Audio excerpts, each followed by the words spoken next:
tens of millions of Americans may have to wait longer, months longer, to receive a COVID vaccine because over the summer, the Trump administration passed on buying more doses from Pfizer. For months, the president has touted his efforts to deliver on a vaccine. Vaccines are on their way at a level that nobody ever thought possible. But tonight, the New York Times reports and ABC News has confirmed that Pfizer offered to sell the U.S. government additional doses of its COVID-19 vaccine late this summer, but the Trump administration turned them down.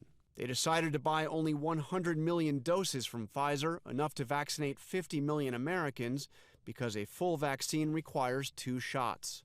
By contrast, the European Union bought 200 million doses from Pfizer with an option to buy more. Pfizer may now not be able to provide the additional doses for the United States until June. U.S. officials involved with Operation Warp Speed tell ABC News they didn't want to buy more vaccine from Pfizer until they were sure that it would be authorized by the FDA.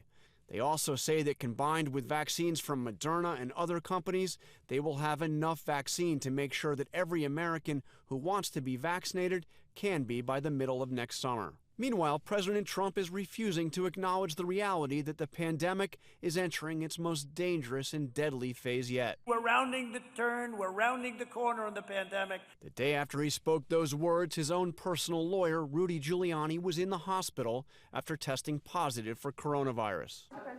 So, Rudy's doing well. I just spoke to him. He's doing very well. No temperature. But tonight, Giuliani is still in the hospital. This after he spent the last few weeks traveling the country making unfounded allegations about election fraud, shaking hands and doling out high fives. In Michigan, Giuliani asked a witness to take off her mask. She declined. I don't want you to do this if you feel uncomfortable, but would you be comfortable taking your mask off so that people could hear you more clearly? Can you hear me now? Not clear. Can everyone hear it clearly? We can hear it, folks. We can hear you. Okay.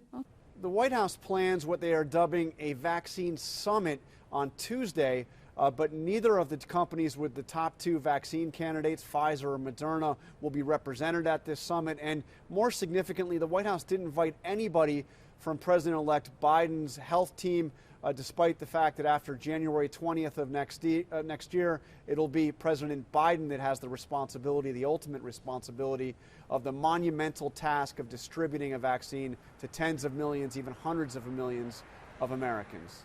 Jonathan Karl, ABC News, Washington.